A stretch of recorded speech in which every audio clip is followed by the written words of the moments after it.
Hola, ¿qué tal? Buenas noches. Bienvenidos al inicio de este programa de Noche de Jueves, con el cual acaba la semana para nosotros, y hay que hablar de los datos del coronavirus para con Asturias. Parece que remite un poquito la incidencia, hay que ser optimistas y positivos hasta cuando damos datos negativos, y es que en las últimas 24 horas han fallecido 6 personas en Asturias a causa de la COVID y son 395 los nuevos casos positivos que se han registrado en el Principado. Cifras menores que las de días anteriores y que invitan, bueno, pues a una esperanza, aunque sea moderada. Hablaremos de estos temas a lo largo de la noche y también de otros que esperamos sean de su interés. Rápidamente nos quitamos la mascarilla, nos sentamos y comenzamos el programa de hoy.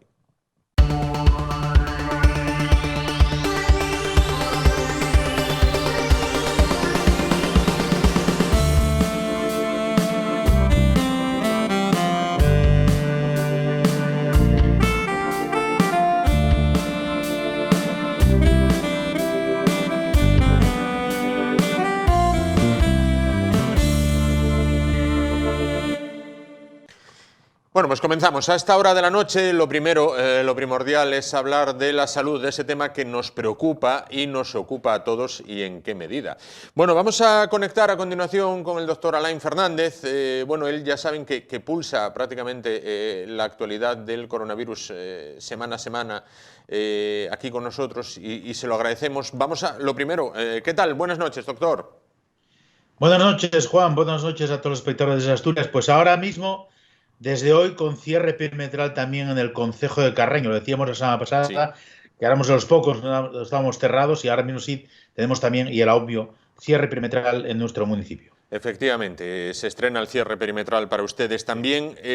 Bueno, ¿qué balance podemos hacer de estos últimos 7 días? Los datos de hoy, dentro de la gravedad, 6 fallecidos en las últimas 24 horas, 395 nuevos casos positivos, son menos graves que los de ayer y los de días pasados. ¿Va remitiendo la ola, se va aplanando esa curva? No lo sé. Sí, seguramente sí, está pasando lo mismo en toda España. Ya hace unos días ya a nivel nacional había más altas que ingresos hospitalarios y eso es bueno. Lo que pasa es que sí, el número de fallecidos sigue siendo muy elevado, ¿no? Mm, Esas son las consecuencias justamente de esta nueva ola. No me gusta ya ponerles nombres, sí, porque si no vamos a entrar en un bucle y eso puede ser, desde el punto de vista psicológico, muy perjudicial para cualquier persona cuando ya estemos en un número de olas demasiado elevado, ¿no? mm, Pero sí, bueno, parece ser que la curva se está aplanando, parece ser, pero como hemos visto ya siempre, tanto los crecimientos, sobre todo los decrecimientos de esos picos, se hacen en diente de sierra, ¿no? No sí, son, sí. no, seguramente mañana tengamos un nivel más alto, hoy estamos por debajo de los 400 positivos, Mm. mañana puede que subamos un poco, el fin de semana bajaremos, estaremos así, pero bueno, esperemos que de aquí a una semana estemos mucho mejor, pero eso lo que está claro es que las UBIs, las UCIs, mejor dicho, están totalmente casi a tope en Asturias y a nivel nacional y eso es preocupante, ¿no? Porque el número de fallecidos seguramente va a estar en un número elevado durante todavía unos cuantos días. Claro. Ahondando en esto que me comentaba ahora, las UCIs prácticamente al borde del colapso, ¿esto cómo se traduce en el tratamiento de otras patologías? Porque, vamos a ver, hay una cosa que está tremendamente clara. Al que le operan del corazón, por ejemplo, y necesita la operación urgente u otra patología, hay que mandarlo a la UCI también, a la UCI de cardio una vez que sale del quirófano. Pero si las UCIs están llenas, ¿cómo repercute el tema COVID en la atención sanitaria a los demás? Pues repercute en que todas aquellas intervenciones quirúrgicas que no sean con peligro de vida para el paciente, Mm, realmente urgencias, como dices tú, de corazón o algún sí. tipo de tumor, pues sí que menos esas, todas las demás intentan posponer, ¿no? Ujú. Todo lo que puede ser servicios de traumatología, cosas no demasiado urgentes, no vitales, digamos que se están retrasando y es que ese es el motivo. Digamos que ya no hay espacio para aquellos que tienen que ser intervenidos por una causa menor y, lógicamente, hay prioridad ahora mismo para el COVID y también para aquellos casos en que hay peligro de muerte para el paciente. Por lo tanto, todo repercute en todo. La capacidad que tenemos es la que tenemos, no solamente en Asturias, sino a nivel nacional. Ujú. Y por lo tanto, esto está afectando mucho a todas las demás patologías. Eso significa que habrá listas de espera cada vez mayores en muchas especialidades. Y eso, bueno, vamos a tardar solamente a recuperar. Claro, listas de espera que luego va a ser muy difícil, costoso en tiempo y en dinero recuperarlas, ¿no? No solamente en tiempo y dinero, sino también en personal. Tú ten Ajá. en cuenta que el personal sanitario ahora mismo está en un nivel de saturación realmente extremo. Eh, Se bajó un poco el estrés, por así decir, en verano, Mm. pero bueno, todos aquellos que quisieron coger vacaciones tuvieron que coger vacaciones, otros las suspendieron y ahora mismo todas estas oleadas Sí. hacen que la saturación en todos los servicios hospitalarios llega a un nivel impresionante y eso significa que repercute en los profesionales de medicina. Por lo tanto, vamos a tardar mucho tiempo seguramente en volver a cierta normalidad también en el aspecto sanitario, en este aspecto de listas de espera. Claro. Me decía hace un momento, no era partidario de poner nombre o número al número de olas, al número de oleadas. No obstante, el otro día autoridades, creo que eran del gobierno central, ya dejaban entrever, y así lo nombraron, una cuarta ola. Mira,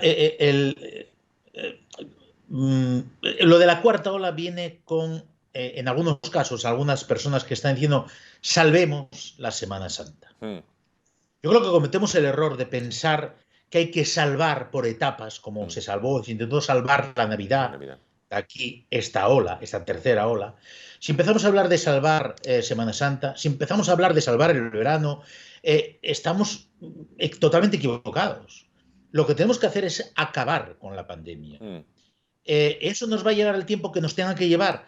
No nos podemos poner tiempos cortos y una especie de presión con respecto a determinadas épocas del año. Y para que la gente se dé cuenta, en Sevilla, sí. lugar temático para la celebración de la Semana Santa, ya han suspendido la Semana Santa. Ujú. En Navarra están hablando de suspender San Fermines. Sí, sí, Digamos, las fallas también se van a suspender. sí. Vamos a dejarnos de un lado lo de salvar una época determinada del año para centrarnos en lo que es realmente importante, salvar vidas, Vidas. acabar con la pandemia. Y eso tiene una estrategia muy clara, que es concretamente eh, seguir con esas medidas de prevención, de precaución, las tres Sí, pautas, sí, la distancia social de seguridad sí. sanitaria, la mascarilla, lavado de manos frecuente, eso es básico, sí, lo repito todas las semanas, porque es fundamental que la gente tenga eso metido en la cabeza Mm, y sobre todo, vacunar e inmunizar al mayor número de personas posibles, pero no solamente aquí en España, en todo el mundo. Esto es una pandemia, mm, es una pandemia. Y como dejemos algunos poblaciones, algunos países sí. fuera de lo que es las campañas de vacunaciones, lo único que vamos a hacer es volver a tener infecciones sobre infecciones, pandemias, oleadas, llámalo X. Esto será un nunca acabar, será realmente el día de la marmota perpetuo, ¿no? Perfecto. Tenemos que realmente tener un planteamiento global Ujú. Sí. a nivel internacional sobre cómo acabar con la pandemia. Claro. Bueno, vamos a hablar también, si le parece, de un tema que últimamente está generando controversia. Hablábamos hace un par de semanas de las mascarillas, bueno, con ¿Sí? esos vídeos que usted realizaba en colaboración con APADA, con la Asociación de Padres y Amigos de Personas con Discapacidad Auditiva. Explicaba usted los distintos tipos de mascarillas, la FFP2, no, FFP2, la quirúrgica, Sí. la sanitaria. Bien. Ahora parece que la azul, llamémosla así, nos sirve, se nos recomienda la FP2, ya surge el modelo avanzado que es el 3. Esto de las mascarillas está siendo un mareo para la población, pero mareo de los buenos. Es un poco locura, sí, no Sí. cabe duda. Vale más siempre tener una mascarilla que no llevar ninguna, eso sí, ¿eh? Partamos Sí, sí, de sí. esa premisa, es muy importante, ¿eh? Sí, Las azules que tú dices, las quirúrgicas, son las que siempre hemos visto en el sí, ambiente sanitario. sí, Y generalmente los cirujanos lo ponen para no infectar a la persona que están interviniendo. sí. Y realmente es eso, ¿eh? La quirúrgica es cuando una persona está infectada, no contagia a los demás. Ujú. Y la FFP2 o la P2, para llamarlo más Sí, sí. fácilmente, realmente es la que fuera pandemia para dos, que Sí, llamo yo. sí, sí, Es sí, la sí. que realmente protege, si uno está infectado, protege a aquellos que nos rodean, y si hay gente infectada que llevan la P2, no nos va a contagiar. Ujú, correcto. La FPP3, ayer tuviste a un compañero aquí, sanitario, farmacéutico, Sí. que hablaba de que, bueno, sí, mejora en un 3%, solamente un 3% la protección, pero es el doble de cara. Eso Mm, también es una cosa importante tener en cuenta, ¿eh? Porque lo que está muy claro es que la gente se pone la mascarilla que puede a veces, sean caseras, sí. llamadas higiénicas, sean quirúrgicas, sean las P2, en función también de la capacidad que tiene uno de comprarse, porque todas ellas tienen una vida útil realmente muy Muy corta. corta. Sí. Como máximo, la P2, 8 horas. Las quirúrgicas, incluso menos. Las higiénicas sí se pueden lavar, pero al cabo de un cierto número de lavados, Mm, pues ya no hacen efecto. Y estas higiénicas, por ejemplo, estas tan preciosas que incluso nos hacemos en casa, sí, pues a veces no protegen del todo, es solo para gente sana. sí. Pero últimamente lo que sí veo mucho es gente que se pone la higiene que hace en casa y por encima una quirúrgica, Mm, una doble protección, que también está muy en boga. Todo esto viene al cuento porque en Alemania sí, cada sí. vez las autoridades son más partidarias de obligar a que la gente se ponga una mascarilla P2, una FFP2, de uso común, más que las quirúrgicas y otro tipo, ¿no? Pero todo esto va con eso, con la capacidad casi económica de cada ciudadano. Pero lo que está claro es que si mantenemos la distancia social de seguridad Ujú, sanitaria, y el compañero que estaba ayer contigo lo decía muy claramente, ahí estabais en plató, mantenéis cierta ujú, distancia, sí, es un ambiente, un sitio bastante grande, y luego se mantienen todas las medidas, eso también se puede uno proteger del COVID y de contagiar, ¿no? claro. Pero si uno va a salir a la calle, distancia, mascarilla, si es doble, mejor, y lavado frecuente de manos. Con Claro. eso ya zanjamos un poco qué tipo de mascarilla, qué tipo de no. Y sobre una cosa muy importante, hay que colocarse bien la mascarilla. Sí, Nunca por debajo, nunca dejando la nariz a la vista, ni en el cuello, que veo muchísima gente que muchísima. se mete en el coche con la mascarilla en el cuello. Nunca. Nos la quitamos, la guardamos y luego nos la volvemos a poner. Hay que saber también usar y ponerse las mascarillas adecuadamente. Es muy importante. Sin duda. Bueno, otro tema que lleva muchos comentarios adyacentes, supongo que le habrán llegado al móvil, igual que a los demás miles de, bueno, miles no, pero decenas de imágenes. Se habla en Sí. los últimos días de los test anales. Bueno, vamos a ver, ¿mejoran los existentes? Juan, pasa palabra. Sí, ¿no? Bueno, Pasa palabra.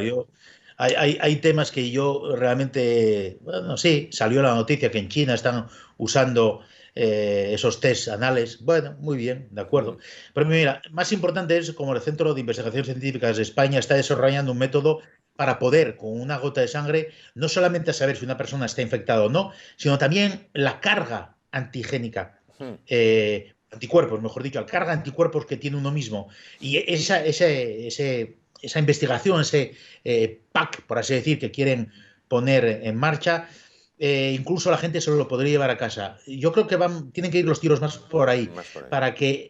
para hacer esos cribados masivos, que la gente se los pueda hacer en casa Ujú, y saber de primera mano, después de un tiempo, creo que son 24 horas más o menos, si uno está contagiado de COVID y sobre todo qué carga de anticuerpos tiene frente al virus y por lo tanto saber si puede contagiar a claro. gente que vive en el domicilio o incluso si uno mismo puede salir a la calle sin temor a contagiar a los demás, ¿no? Claro. Digamos que por ahí van los tiros, más que la existencia de test anales, bucales, Sí, nasales sí. o etcétera, todos los que puedan ir saliendo. Pero aquí, bueno, estamos en lo de siempre.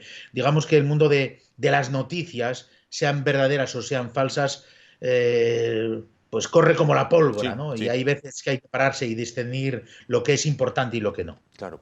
Están aumentando los cierres de aulas en el Principado, Sí. en los colegios. Bueno, los criterios contagio-transmisión por parte de los niños parece que han ido evolucionando. De primera se dijo, no, ni lo tienen, pero sí, no lo sufren, pero sí lo contagian.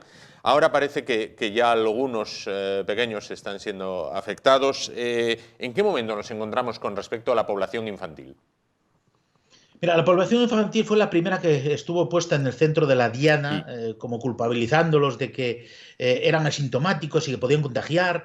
Y sin embargo, en los centros escolares tampoco hubo tantos brotes, no solamente por todas las pautas que en el sistema educativo se han planteado y el trabajo también de los maestros, maestras, profesores, pero digamos que aquí no podemos insistir en decir que es una enfermedad de viejos o una enfermedad que contagia a los jóvenes, una enfermedad que son los jóvenes los que propician que se vuelvan a aparecer los brotes. Yo creo que cometemos un error a partir del momento en que intentamos centrar la culpabilidad, por así decir, en una franja de la población, ¿no? Ujú. El COVID es un virus que infecta a cualquier persona y cualquier persona puede tener síntomas o puede ser asintomática. Claro. Lo que está claro es que las precauciones, también en el mundo educativo, son muy importantes y fundamentales. Y mira tú por dónde. Yo creo que los más pequeños, y lo sé por mis nietos, Sí, Alicia y Luis, los saludos desde aquí, desde Candás, sí. pues son los que más interiorizados tienen esa manera de comportarse. A Mm. mí me llama muchísimo la atención Sí, cómo sí. están esperando con separación para entrar en el aula, cómo están con la mascarilla, cómo se lavan las manos. Mm. Realmente son los que nos enseñan Sí, cómo debemos comportarnos, porque ese comportamiento, y eso lo hemos hablado la semana pasada aquí, sí. no lo vemos a veces en No. las colas de algunos supermercados o de algunas grandes superficies, ¿no? Sí, sí, sí. Entonces es llamativo. Por lo tanto, las pautas de defensa ante el COVID tienen que ser las mismas en cualquier edad. Y yo entrar en decir que si los niños, los mayores, los jóvenes contagian más o menos, yo creo que es distraer un poco el tiro. Lo Correcto. importante es prevenirnos frente al COVID con esas medidas en todas las franjas de edad. Ujú. Vamos a hablar de las vacunas. A ver, muchas personas se preguntan, ¿es compatible una marca de vacuna con otra, AstraZeneca, Pfizer, Moderna? Ahora sale la vacuna rusa con un 92%, Sí, sí. dicen, de efectividad, la vacuna china. ¿Se pueden, llegado el caso, combinar la una con la otra o incluso poner una y otra? Esa pregunta es muy buena. Y justamente los científicos han hecho esa pregunta y en Oxford ¿Mm? están testando esa posibilidad de combinar Sí, una dosis de una vacuna con una dosis de otra vacuna. Es un estudio que va a llevar su tiempo. Creo que han pedido unos 700 voluntarios en Oxford para poder probar esa combinación de diferentes vacunas. Pero yo creo que aquí el problema que se plantea es que no hay vacunas. claro. Ahora mismo hay un movimiento que está iniciando Médicos Sin Fronteras, Ujú. una ONG de sobra Sí, sí, conocido, sí, sí. que pretende que las patentes de las farmacéuticas no sean exclusivas de las farmacéuticas. Ujú. Sí. Es decir, el razonamiento es que todas las farmacéuticas, o muchas de ellas, no voy a decir ningún nombre, han recibido importantes inyecciones de dinero público. Ujú. Sí. Es lo que les ha permitido, pues, investigar y, en este caso, producir. Ya lo dijimos la semana pasada aquí, estamos viendo cómo algunos países pagan más caro las vacunas Sí, y mira tú por dónde tienen posibilidad de hacer pues vacunaciones masivas en sí, campos de fútbol. sí. Israel. Hablamos de la Vamos a semana poner nombre, pasada, Israel. hablamos de Israel, pero también me he enterado estos días de que también los países árabes, Sí, también, países también. que manejan muchísimo dinero, han Ujú. hecho lo mismo. Sí, Han puesto más dinero sobre la mesa y las farmacéuticas les han dado más vacunas. sí. Y aquí se excusaron con que tienen problemas de fabricación, con que tienen que hacer unas cosas, Sí, sí, otras. La señora van der Leyen, la sí. presidenta de la Comisión Europea, no tiene la culpa de que a Europa se nos esté engañando, porque yo creo que es un engaño que nos está haciendo. Hay un contrato firmado y ese contrato no se está cumpliendo. Y Hmm. no solamente por una casa farmacéutica, también por otras. Por tanto, Médicos Sin Fronteras lo que pretende es que cualquier persona de cualquier país, sea rico o pobre, pueda vacunarse. ¿Y Hmm. por qué ese planteamiento?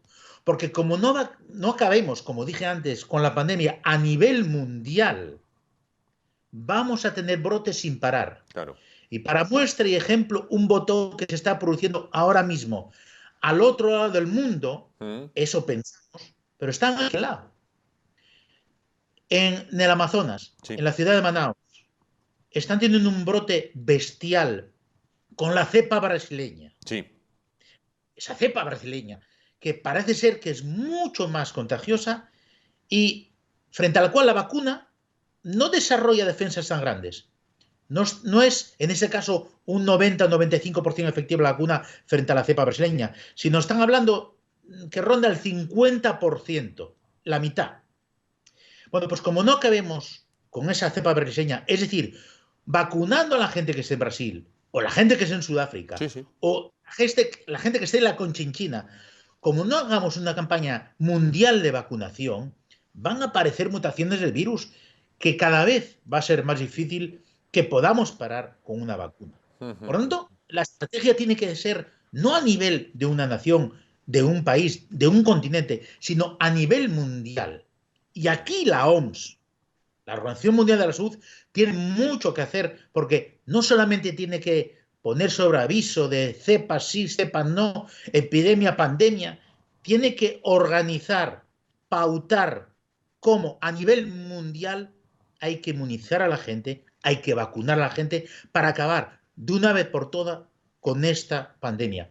Porque si no, Juan, la gente se dirá, no pasa nada. Brasil está muy lejos. Está muy lejos. Wuhan parecía muy lejos. Estaba muy lejos, estaba muy lejos, efectivamente. Wuhan Lejísimo. estaba muy lejos, Pero incluso pensamos que Italia estaba muy lejos también, cuando ya lo teníamos a las puertas, ¿no? exactamente. Sin duda. Y sin embargo, pasó lo que pasó y puede pasar todavía cosas peores. Claro, claro. Sin duda, completamente de acuerdo. Para finalizar, laboratorios españoles, pude leer esta semana, están trabajando en un medicamento que, bueno, parece que es mucho más efectivo contra las personas que ya lo han contraído, que están ingresadas, y parece ser mucho más efectivo que los medicamentos actuales. Hoy, incluso, y cito la fuente, en el programa de Carlos Herrera en la COPE, hablaba un investigador que estaban desarrollando una vacuna en España y decía que era una vacuna que tenía muy buena pinta, que estaba en fase de pruebas con hámsters, iba a pasar a pruebas con macacos, decía que tenía muy buena pinta. Quiero decir, en España se están haciendo cosas, se trataría de eliminar las trabas burocráticas tan propias de nuestro país, pero tampoco nos estamos quedando atrás. No, yo creo que la ciencia española nunca se ha quedado atrás. Lo que se queda atrás es la inversión en ciencia. Sí. Está claro. La inversión, eso es importante, eso es fundamental para poder acelerar, para poder contratar a investigadores y poder desarrollar y llevar a la práctica esas medicaciones, esas vacunas y demás cosas que están desarrollando en España. Una de ellas, por ejemplo, es la intención de poder acabar con el virus antes de que penetre en nuestro organismo a nivel bucal, ¿no? Y hay métodos para eso. Digamos que realmente la investigación española siempre estuvo a muy alto nivel. Incluso vemos investigadores y virólogos españoles que están en Boston, ¿no? Que saben muy mucho. Pero lo que falla aquí siempre es lo que se invierte en investigación. Yo creo que si algo tenemos que aprender de esa pandemia es que hay que investigar en ciencia, sea en salud, sea en investigación, y los científicos, y lo sé, por gente que conocí yo en mi época universitaria, los científicos españoles, y en Asturias también tenemos gente muy relevante a nivel nacional e internacional, son gente que tiene una dedicación absoluta a su arte, a su ciencia, pero que necesitan financiación. No solamente financiación para poder desarrollar más rápidamente sus experimentos, sus investigaciones, sino también para vivir, porque los investigadores españoles viven muchas veces casi al día y tienen a veces becas míseras para poder hacer lo que es un bien para todos. Porque, bueno, Margarita Salas fue un ejemplo, Severo Ochoa también lo fue. Ellos marcaron el camino a seguir por mucha gente de la ciencia, no solamente en Asturias, sino en España, y ellos siempre lo dijeron, hace falta invertir más. Y en estos tiempos de pandemia nos damos cuenta de lo que querían decir, Invertir más significa tener la posibilidad de que los científicos españoles puedan hacer muchas más cosas en mucho menos tiempo, y los resultados pueden ser tan buenos o mejores que incluso algo que vemos que viene del extranjero. Realmente hay que darles enhorabuena por su tesón, por su fe, por su trabajo, y intentar desde aquí pedir a las autoridades que inviertan mucho más dinero en ciencia y en científicos. Que sin duda a día de hoy es lo prioritario. Doctor, muchísimas gracias por atendernos esta noche. Ánimo con el cierre perimetral que ustedes estrenan. En Oviedo ya tenemos experiencia en ello. Y un abrazo muy fuerte y nos vemos, si le parece, dentro de 7 días. Cómo no, Juan, nos vemos, un saludo para todos vosotros, para todos los asturianos y asturianas, y cómo no, perdona, para mi hijo, mi nuera y mis nietos, Alicia y Luis, que los solemos ver a través de las redes. Claro. Un abrazo para todos aquellos que tienen que aguantar y padecer esta pandemia. Y para ti vosotros. Para vosotros también, Juan. Enhorabuena por el programa que hacéis, por mantener informada a la gente y sobre todo por dar fe y esperanza, porque tenemos que ver el final del túnel, pero eso sí, sin salvar nada, ¿eh? Hay que salvar vidas sobre todo. Claro. Gracias, de corazón. Hablamos. Muchísimas gracias. Adiós. Hasta luego, hasta luego. Bueno, pues nos vamos muy rápido a publicidad, ya nos espera Luis del Viso. Dejamos el tema que tiene que ver con la salud y vamos a hablar del tema que tiene que ver con el dinero, más concretamente con las subastas. Hasta ahora.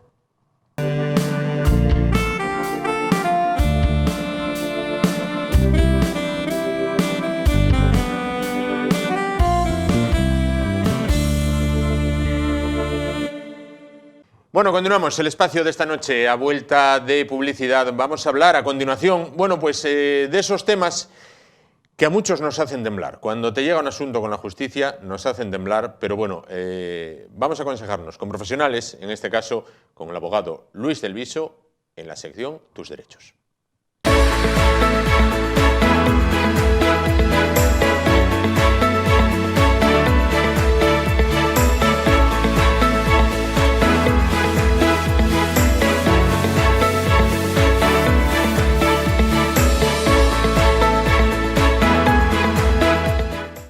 Luis, no hay que temblar. Cuando uno le requiere la justicia, se va allí y... Sí, lo que debemos hacer todos es cuando nos llega la citación judicial, pues ponernos en manos de un abogado y contestar.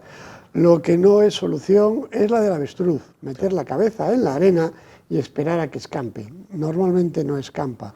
Y tengo la anécdota de muchos asuntos en los cuales con estas malditas tarjetas de crédito la gente le ha llegado la demanda, no ha hecho nada y se ha convertido en sentencia firme que no podemos hacer nada contra ella. Claro.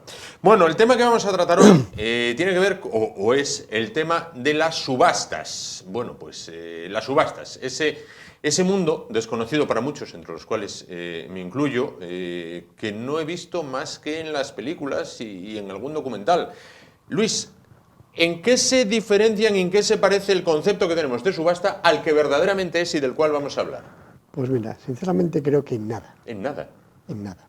Estamos en una idea del sistema anterior, de aquel subastero, de aquello de que cuando te caía algún subasta estabas perdido porque se iba a vender muy barato. No, las subastas van a tener el funcionamiento que tienen, con la grandísima ventaja de que la modificación legislativa que ha traído el portal de subastas ha dado mucha más transparencia a las subastas.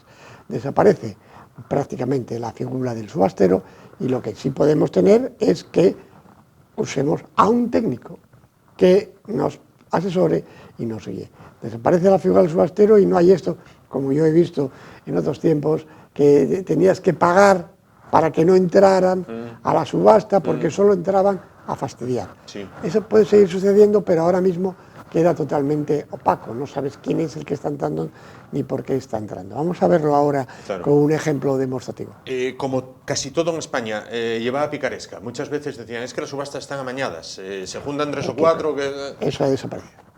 Eso es lo que ha desaparecido. ¿Por qué? Porque ahora puedes estar pujando una cosa que está en Ibiza o en Gran Canaria, la única circunstancia es que, pues, para verlo o no verlo, para ver lo que interesa. Nadie le puede tener miedo a participar en una subasta.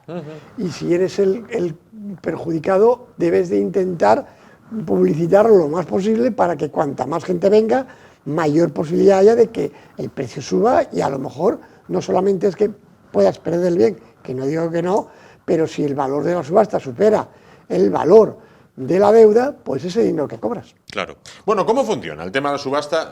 Bueno, te vemos ahí armado. Sí, hoy vamos a hacerlo un poco diferente. Sí. Hoy andaremos terciando entre la cámara principal y la pantalla del, en este caso del iPad, para poder explicarlo. Lo que primero que tenemos que hacer, pues para no andar con complicaciones, es meternos en la página. Podemos hacerlo desde la página web del Google, donde ponemos subastas, pues BOE, subastas, lo que queramos, y nos va a entrar ya en la primera opción subastas.boe.es, que es la página desde la cual se tramitan. Tengamos en cuenta que ahí ya van todas las subastas, sí. No solamente a las judiciales, no solamente a las notariales, sino que Seguridad Social y Hacienda también. Con lo cual se va buscando una mejor gestión, una mayor transparencia y que con ello consigamos estar ahí. Vamos a ver, ¿aquí qué tendríamos que hacer? El paso siguiente sería el de iniciar sesión. Sí. ¿Por qué? Porque sin iniciar sesión no podremos ver toda la información.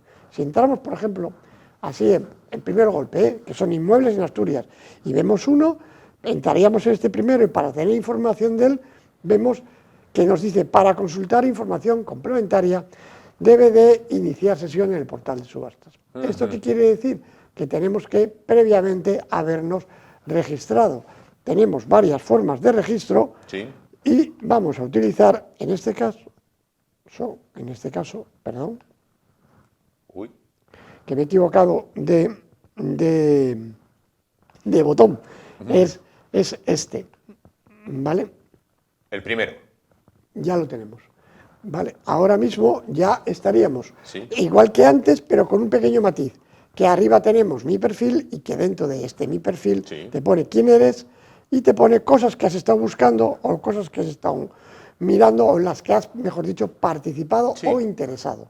¿Por Sí. qué? Porque estas circunstancias lo que hacemos es guardarlas para otras veces. Tendremos también cuando hemos hecho depósito, cuando hemos hecho pujas, lo que hemos estado buscando, Sí. nuestros datos y luego para cambiar la contraseña. Pero vamos a lo que nos interesa. Sí.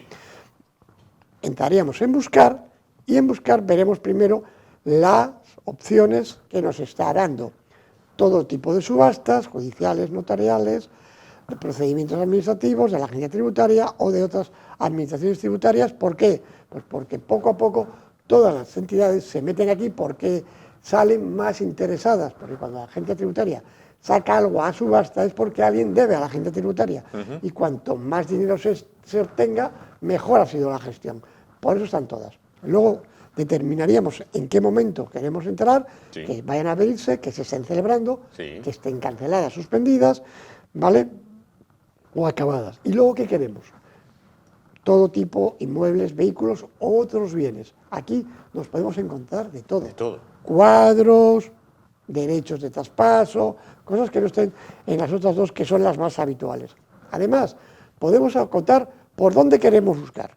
Yo quiero buscar en esta provincia, en aquella provincia, porque me interesa. Sí. Pero podemos llegar a fijar no solamente esto, sino posturas bajas para que las posturas sean inferiores, las mínimas sea inferior a 50.000 euros. ¿Qué quiere decir esto? Que no entraríamos a aquellos sitios donde se ha fijado un valor muy elevado del bien y, por lo tanto, un nivel de postura mínima muy elevado. Si sabemos de que dónde está, por los códigos de expediente, y si no, por las fechas también podemos trabajar. Por ejemplo, vamos a buscar de todo en Asturias. Venga. Vamos a ver. Asturias lo teníamos abajo porque ya sabe todo el mundo que nosotros realmente, la provincia es Oviedo y por ahí va la cuantificación. Daremos a buscar y nos encontraremos que hay en este momento 2.477 subastas con todos los criterios. No hemos pedido ni más próximas. En todas las categorías. En todas las categorías. Correcto. ¿Vale? Podemos acotar y decir, no, bueno, en vez de todo y en vez de cualquiera voy a coger las que se estén celebrando de vehículos, turismos en Asturias. ¿Vale? Sí. Pues ahora mismo solo tenemos una. Una. Mira. ¿Vale? Que está subastando la administración tributaria. UR es la administración, la unidad de recaudación. Es la agencia tributaria, el valor de la subasta son 6.720 euros, la tasación igual que el de valor de subasta, Sí. porque es lo que ese vehículo costará en el mercado. Sí. Sí. Luego tenemos cuestiones importantes. No hay puja mínima. Yo aquí puedo pujar 50 euros. Sí. Pero tengo tramos entre pujas. O sea, Es decir, que nadie puede pujar 51 euros. Claro. Es 50, 100, 200, Correcto. 300, 400, Correcto.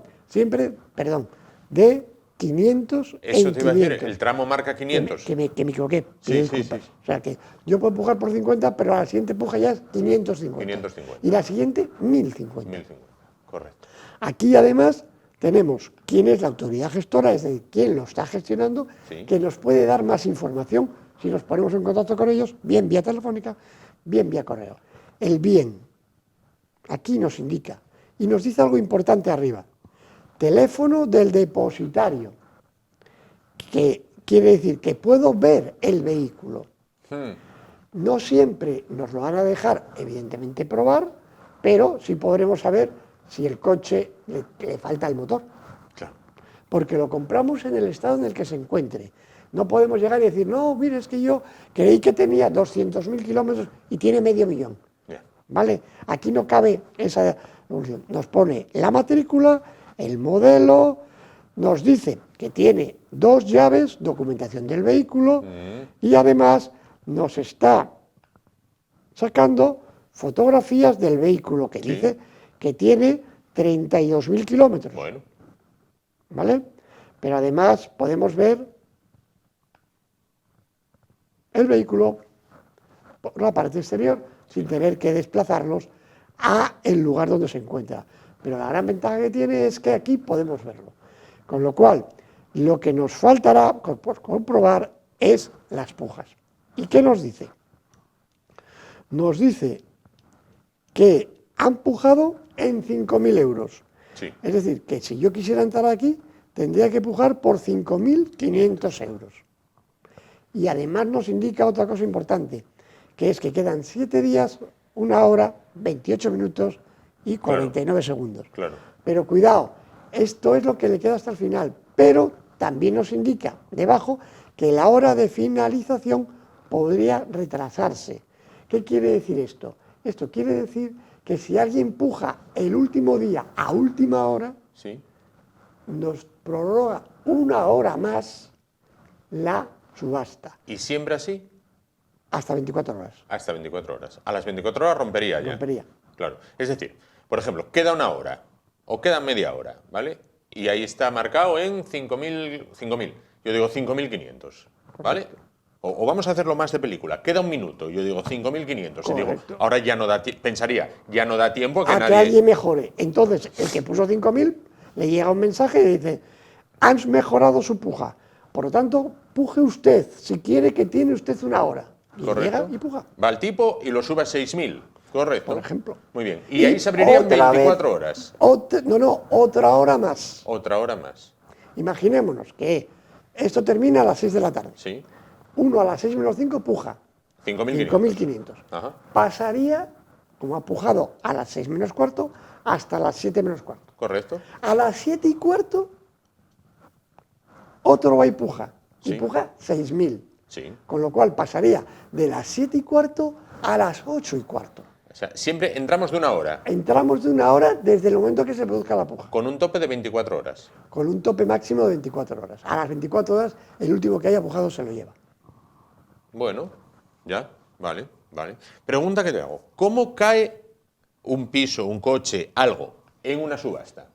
Pues porque la persona que debe la cantidad no tiene liquidez. Entonces lo que se hace es liquidar sus bienes. Correcto. A lo largo de todos estos años, ¿te has encontrado... A ver, ¿hay chollos en las subastas? ¿O hay Todo- justiprecios? Todo depende de lo que llame chollo. Yo llamo chollo un piso por 3.000 euros. ¿Los hay? Sí. Adjudicamos uno por 3.000 euros. La deuda de una comunidad de propietarios. Lo que pasa es que luego, justo antes de ya producirse la entrega, el deudor fue y pagó la deuda. Una deuda grande, era 1.500, pero salió por 3.000 euros. Y recuerdo que creo que está aquí entre las guardadas. No me aparece ya. Porque teníamos un apartamento en Torrevieja, Alicante. Alicante Capital, que estaba tasado en 500.000 euros y salía por 3.500 de deuda. Y se podía haber quedado por 3.500 de deuda. Lo que pasa es que, bueno, detrás tenía tropecientos embargos, ¿eh? Sí. Pero se lo podía haber quedado alguien 3.500 euros. Claro. Y vamos a ver, aquellas personas que nos estén viendo y digan, oye, pues mira, nunca anduve yo en esto, voy a entrar a ver qué me puedo encontrar. ¿Tienen que tener algunas precauciones tipo? Quiero decir, ¿lo que adquieren puede venir con más cargas que el camión de una cantera? No, lo que pasa es que lo que tienen que hacer es, vamos a ver un ejemplo, Sí. es cuando tenemos en la parte de abajo, se estará viendo el edicto de subasta y la certificación de cargas. ¿Qué quiere decir? Que este bien que sale con valor de 108.000, Sí. que es una parcela industrial, que tal, que Polígono, cual, tal, polígono, que no se sabe si está ocupada por alguien, con lo cual tendríamos que sacarla al ocupa, ¿vale? Pero, en teoría, después de toda la explicación de todas las circunstancias, Sí, correcto. nos encontraremos, según dice, no lo encontramos, aquí, la certificación de cargas. Esto es fundamental. ¿Por qué? Porque aquí nos va a decir lo que hay que pagar por delante de. Por ejemplo, que se ha inscrito a favor de este señor, Primitivo López González, con todos sus datos, esa parcela. Y tiene una hipoteca de 290.000 euros, que empezó, Claro. y luego tiene la seguridad social detrás, y luego tiene un embargo por parte de la empresa El Cumbral, otro embargo con la letra D por el juego de lo penal. Claro. ¿Entiendes? Entonces, todo depende de quién esté sacando subasta. Si está sacando subasta el de la letra D, anotación sexta, tengo que pagar esta y todas las que están arriba. Correcto. Entendido. Pero si cojo por arriba, por la hipoteca, no pago nada de lo que está detrás. Claro. Segunda pregunta. Vinieron maldadas y mi coche sale a subasta. Yo, como propietario todavía del coche que se está subastando, ¿tengo mecanismos para recuperarlo o...? Siempre. Hasta que se adjudique el coche, hasta que se entregue el coche, pagando la deuda, lo liberas. La subasta quedaría inconclusa, digamos. Y luego hay otra cuestión que no hemos comentado, ¿vale? Que es, hay un valor de subasta, ¿vale? Y hay unas cantidades sobre las cuales la subasta queda firme. Si el valor de subasta, por ejemplo, en este caso de la finca, que le están reclamando 80.000 euros y está valorada en 108.000, ¿vale? ¿Qué quiere decir esto? Que el acreedor pujará hasta 80.000 euros, porque lo que no va a hacer es quedarse sin dinero. Claro. Porque si se subasta una cantidad de 100 euros, se lo quitan. Y cuando la puja supera el 70%, es firme. Es decir, es para mí. En este caso, que son 80.000 euros, el que puje en esta finca se queda con ella sin que nadie pueda mejorar. Pero si la puja por debajo, baja del 70, baja del 60, baja del 50, dependiendo del bien de que se trate, nos encontraremos con que el deudor podrá buscar a alguien que, mejorando en 1 euro, se lo lleve. La mejora de postura para que este deudor pueda conseguir que su deuda se reduzca. Luis, ¿trabajáis el tema de las subastas en el despacho? Quiero decir, yo, por ejemplo, veo algo que digo, oye, pues esto me cuadra, pero como no estoy muy práctico de esto, porque nunca lo hice y tengo miedo de incurrir en alguna de estas cosas que acabas de decir, voy a veros al despacho en la Cayuría y digo, oye, yo me interesa esto, ¿podéis llevar vosotros esto? Mira, Juan, gracias por la pregunta. Claro. Nosotros estamos llegando al punto de que ya no es que vengan por el despacho, sino que tenemos un sistema que es una videollamada en la cual, con el aplicativo, como estamos viendo ahora mismo, le explicamos cómo funciona todo. Eso cobramos una consulta, igual que una consulta. Que el cliente quiere, mira, estoy interesado en esto y quiero que tú pujes por mí y tú te encargues y tal. Entonces ya lleva otras condiciones económicas, en las cuales pues se va a ver las cantidades sobre las que él quiere jugar. Imaginemos que él diga, a mí esta finca me interesaba en 80.000 euros. Vale, si sale en vez de en 80.000, en 60.000, nosotros le vamos a cobrar un porcentaje sobre ese beneficio que él obtiene. Y si no, pues básicamente es esto. Y luego hay otra cuestión, que es, me he adjudicado el bien, ahora lo que quiero hacer es tomar posesión de él. Entonces es cuando puede llegar a decir, oye, encargaros vosotros de gestionarme. ¿Por qué? Porque podemos encontrarnos que la subasta en las judiciales es más fácil, porque el juzgado acaba dándote la posesión, pero las de la agencia tributaria no. Tú tendrías que luego ir e iniciar un procedimiento para que echar a la persona que hay adentro, salvo que tengas constancia de que nadie vive allí, entonces puedas entrar directamente con un cerrajero. Pero cuidado, porque podemos entrar con el cerrajero y encontrarnos algo dentro y inmediatamente cerrar, entregar la llave y tener que acudir a un despacho para poder iniciar el procedimiento de desahucio, porque tenemos un ocupa. Correcto, efectivamente, de los que hablamos ya, lamentablemente, hace semanas, que ahí están, esa lacra, ¿no? Luis, la última pregunta, la pregunta entre curiosa y tonta. ¿Qué fue lo más raro que te encontraste en una subasta? Que dijiste, ¿cómo subastan esto? Bueno, vamos a hacer una cosa más fácil todavía. Vamos a ver qué se subasta por ahí. Y nos encontramos, por ejemplo, lo que decía antes. Hay una subasta del juzgado de primera instancia número 8 de Madrid, en la cual están subastando en varios lotes un cuadro de Cucho Aleses Leiva, un cuadro de este señor, varios cuadros, de Ibrahim Miranda. Entonces, te puedes encontrar con esto, puedes encontrar que te venden, que se sacan a subasta 64 participaciones sociales de una sociedad. Claro, si yo soy socio de esa sociedad, sé cómo funciona, sé lo que hay, pues podremos cogerlo. Pero si no... difícil. No, porque tenemos el supuesto de un señor que se adjudicó en subasta unas participaciones de una sociedad que explotaba un bar.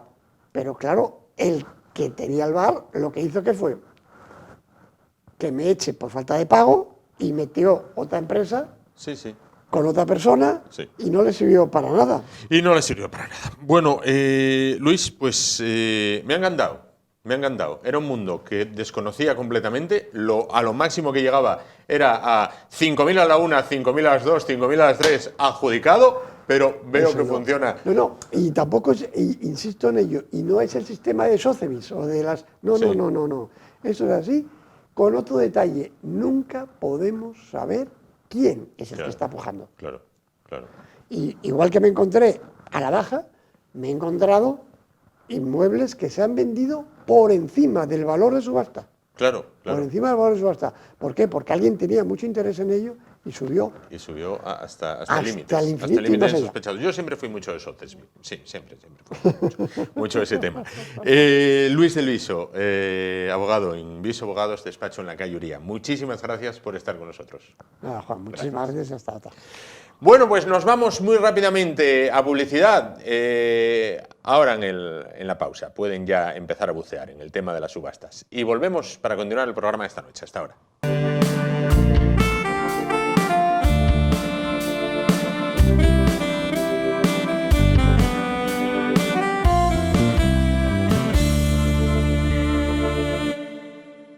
Vamos a continuar el espacio de esta noche. Vamos a hablar a continuación, bueno, a nadie se le escapa que en el último año, pues quizás sea el momento en el que más días hemos pasado en casa de los últimos años. Incluso hay quien dice, y lo que nos toca por pasar todavía en casa. Bueno, pues las actividades que a diario realizábamos por la calle o en otras infraestructuras, ya fueran de carácter público o privado, en muchos casos han tenido que trasladarse a casa. Es lo que ocurre con la red municipal de centros sociales del concejo de Oviedo. Un total de 52 infraestructuras de este tipo. Ahora conoceremos si es el concejo asturiano que más tiene. En los cuales, bueno, pues tienen un carácter, tanto en el casco urbano como en la zona rural, vertebrador. Un carácter que les dota de ser el punto de encuentro, el punto de reunión, el punto de actividad y servicios que se prestan a los barrios. Un modo de descentralizar la infraestructura municipal o la administración municipal. Muchísimas actividades son las que se han venido realizando en los centros sociales del municipio de Oviedo a lo largo de todos estos años. Algunos de ellos, bueno, pues cuentan incluso con una historia cercana a los 25 años, al cuarto de siglo. Otros son de más moderna creación. Bueno, las actividades que se realizaban se tuvieron que suspender, muchísimas de ellas con el tema de la pandemia. Ya no era posible acceder a los centros sociales de manera presencial. Entonces el ayuntamiento, bueno, pues pensó, ¿por qué no realizar algunas de ellas, las que se pueda, online? Bueno, pues allá lanzaron un catálogo de actividades y creo que es el momento adecuado para pulsar cuáles son las que están en marcha actualmente, cuáles se van a poner en marcha en breve plazo de tiempo y cuál está siendo el resultado de dicha actividad online. Bueno, para hablar de todo ello se encuentra esta noche con nosotros, les presentamos a Lourdes García, ella es concejal de Centros Sociales del Ayuntamiento de Oviedo. Lourdes, buenas noches. Hola, buenas noches, encantada de estar aquí, muchas gracias por invitarme. Encantados de que esté con nosotros. Bueno, decía yo, Oviedo cuenta con una red de centros sociales de 52 infraestructuras de este tipo. ¿Es quizás el concejo asturiano con más centros sociales? Pues posiblemente, desconozco la cuantía de centros sociales que hay en otros municipios, pero posiblemente sea el que más centros sociales tenga de toda Asturias. Se ha vertebrado tanto la ciudad a modo barrios como la zona rural, ¿no? Son una extensión, digamos, de la administración municipal, ¿no? Sí, a ver, el objetivo del centro social es descentralizar el ayuntamiento en los barrios y acercarlo a los vecinos. Entiendo que los centros sociales en su día se crearon, pues para hacer un centro de reuniones de los vecinos en cada zona. Las actividades que se han venido realizando en los centros sociales, decíamos, son muchísimas. Concitaban pues la participación ciudadana, lógicamente según los gustos, unas más que otras, pero todo eso se vino abajo. Con la pandemia hubo que cerrar, ¿no? Bueno, nosotros habíamos ofertado de manera presencial durante este tiempo, hasta que llegó la pandemia, más de 150 actividades en los centros sociales. Tras la pandemia, aquel 13 de marzo, creo recordar, sí. El servicio tuvo que readaptarse y reinventarse y acondicionarse a la situación en la que estábamos viviendo todos en ese momento y lo readaptamos a la vía virtual. En ningún momento dejamos de impartir esas actividades, ese programa, se readaptó eso a una vía virtual, cada uno en su casa. Tuvimos un periodo menos restringido en el cual pudimos retomar esas actividades al aire libre, nunca en los centros sociales, puesto que siguen cerrados, va a hacer un año que están cerrados la infraestructura. Lo hicimos al aire libre, tuvo mucho éxito, mucha demanda, más de 6.000 usuarios. Y ahora, por las circunstancias que nos han llevado, hemos vuelto a disponer ahora, pues volvemos a la vía virtual ofreciendo 140 actividades de las 150 que había de manera presencial, con lo cual creo que estamos manteniendo la actividad de manera óptima y con mucho éxito. Más de 140 actividades simultáneas para toda la red municipal de centros sociales. Sí, bien por tutoriales o bien de manera mediante reuniones telemáticas para hacer consultas entre los profesores, pero sí se están impartiendo 140 actividades. Claro. Estas actividades las podríamos agrupar. Claro, no vamos a enumerar las 140, ¿no? Pero las podríamos agrupar por familias, por ramas, pues unas destinadas, no sé, sí, al ocio, otras al aprendizaje, otras... Sí, a ver, las actividades son relativamente las mismas que de manera presencial. Eran actividades deportivas, actividades lúdicas, teníamos actividades artesanales, tenemos actividades infantiles, existe mucho tipo de actividades. Claro. Los centros sociales, usted me corregirá si me equivoco, los centros sociales en los pueblos, en la zona rural del concejo, quizás son parte más primordial de la vida de los vecinos que lo son en el casco urbano. Quizás a lo mejor también en el casco urbano hay más actividades que realizar que no permite un núcleo poblacional de la zona rural, ¿no? Pero quiero decir, en la zona rural, imaginémonos Trubia, Olloniego, San Esteban de las Cruces, los vecinos están mucho más al tanto de qué oferta el centro social, ¿no? En la ciudad parece que pasan más desapercibidos. ¿Ahora con el tema online detectan lo mismo o ha cambiado el diapasón? Bueno, a ver, ahora es difícil de manera online determinar qué usuarios pertenecen a la zona rural y a la zona urbana, puesto que tú te apuntas o te inscribes en esa programación y estás inscrito como una persona más. Claro. Entonces es difícil de determinar eso. Sí que bien es cierto que los centros rurales son el centro de reunión del pueblo, entonces sí que giraba la vida en torno a ese centro social y a la actividad que desempeñaba.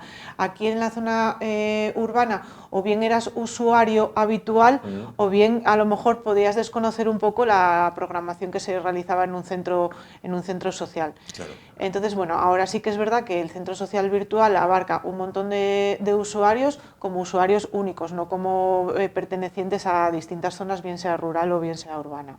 El usuario tipo del centro social, bueno, pues se ha catalogado a lo largo de los años como una persona mayor, bueno, pues en muchos casos ya jubilada y lo que dice usted, ¿no? Bueno, pues el centro social como punto de encuentro.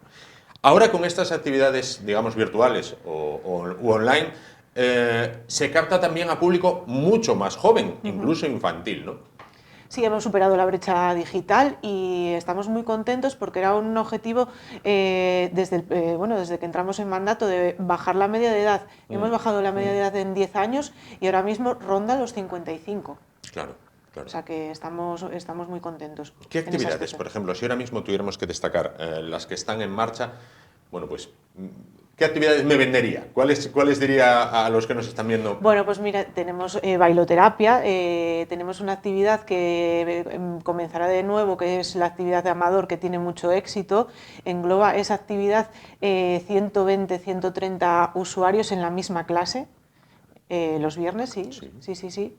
Engloba, es un éxito, es que esa actividad de Amador es un éxito, pero bueno, bailoterapia, tenemos, ahora vamos a añadir, bueno, está ya incorporado zumba infantil, sí. ballet infantil, tenemos de manualidades, se hacen clases artesanales, clases de reconstrucción de muebles antiguos, pintura, un montón de diversas clases, que son claro. 140, que sería difícil, ¿no? Sería imposible claro. acordarse de todas. Poder ponerlas todas.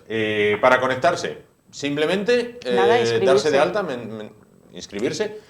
Y a la hora de conectarse, entiendo como una conversación normal cuando en el confinamiento mantenemos. Sí, a ver, hay clases que son, te inscribes y hay un tutorial que tú, miras el tutorial, es un vídeo que hace el monitor y luego hay un canal de comunicación que es una clase mediante la plataforma donde tú pues transmites las dudas o las dudas o lo que te surja, que ahí está, están en esa clase varias personas y el profesor. Y después hay otras clases que son por streaming y por el canal de Facebook. Claro. Vamos a ver. En directo. ¿Perdón? En directo. En directo, sí. Claro. Vamos a ver. Hay en el tiempo, ¿no? Dos actividades que tienen que ver con el carnaval. Vamos a ver. Sí. El carnaval el año pasado se celebró. Y yo creo que debió ser la última celebración que tuvo la ciudad. Fue en febrero y ya en marzo ya caímos en lo que caímos. Bien, este año no va a haber carnaval, todo parece indicar, no va a haber carnaval al uso. Pero va a haber carnaval virtual. Explíqueme esto. ¿Cómo es esto del carnaval virtual? A ver, nosotros durante la pandemia quisimos mantener vivas las redes y mantener vivos a los usuarios de los centros sociales. Entonces ya iniciamos en la pandemia un concurso que se basó en el menú de la ascensión. Sí. Como tuvo mucho éxito ese concurso, lo repetimos en Navidades.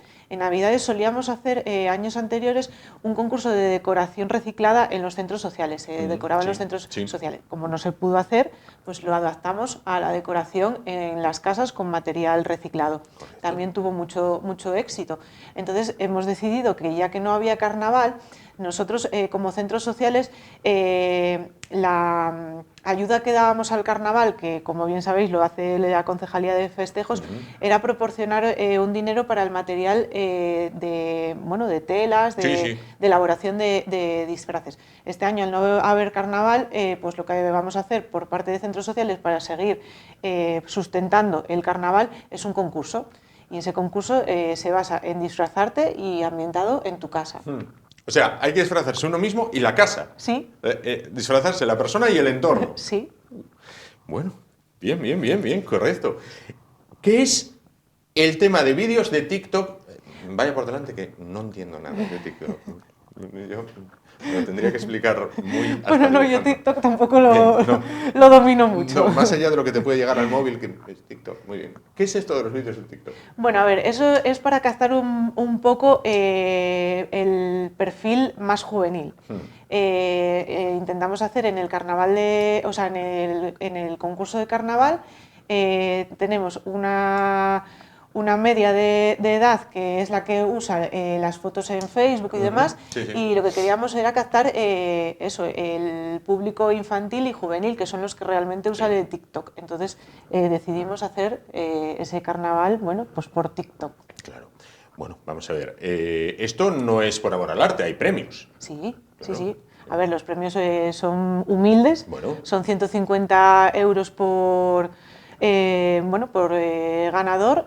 Ahora mismo no te sabría decir las categorías, pero son 150 euros. O sea, Correcto. Bueno, es humilde. O sea, vamos a ver. Pero bueno, para mantener activo y para que la gente haga algo y no se quede en su casa sentado en un sofá, pues Claro, está bien. Sin duda. Y para unir, ¿no? Un poquito Sí, también a la claro familia que sí. en cuanto a la actividad de nos disfrazamos, decoramos la casa. Bueno, vamos a ver, a medio o largo plazo la pandemia va a continuar, desgraciadamente. ¿Qué actividades planean poner en marcha a modo online? Bueno, las actividades, esto es un programa de 150 que la intención es ir viendo cuáles son las que más captan la atención del usuario y del obetense. Esas actividades las seguiremos manteniendo y aquellas que no han tenido mucho calado, pues esas valorará revisarlas o modificarlas o cambiarlas por otras que sí puedan tener más atractivo. Claro.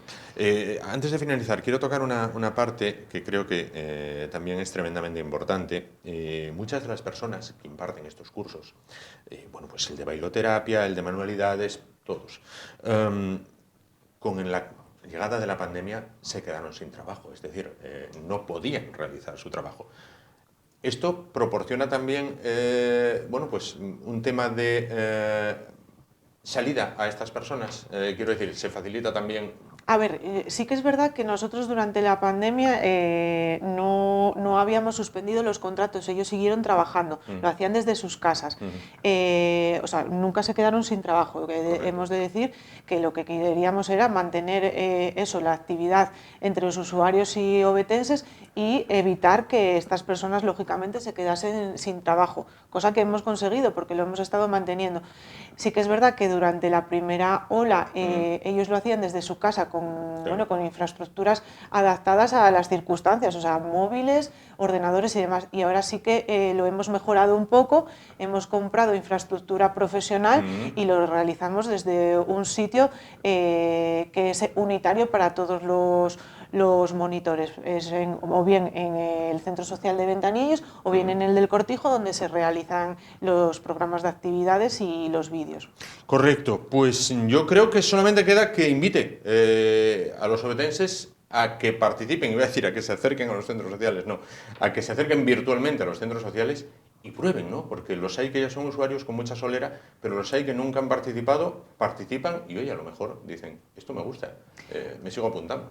Sí, yo la verdad que invito eso a lo que tú comentas, a los vecinos de cada barrio a que conozcan los centros sociales, decir que los centros sociales en este mandato queremos darles una vuelta para que se conviertan en intergeneracionales, para que toda la población pueda asistir y se encuentre arropado y a gusto en el centro social realizando actividades que son acordes a sus edades.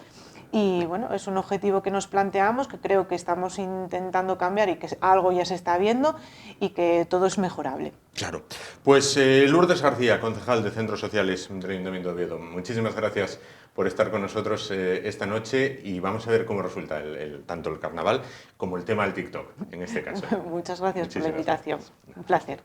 Bueno, pues llegamos así al final del espacio de hoy. Bueno, pues nos vamos, ya lo saben, a idear. A partir de este momento, a idear, a pensar lo primero. ¿Cómo decoro la casa? ¿De qué me disfrazo? Pero ojo, el disfraz tiene que ir junto con la decoración de la casa. No te puedes disfrazar de Drácula y decorar como un estadio de fútbol. No, todo tiene que ir unido. Bueno, pues lo primero, pensar.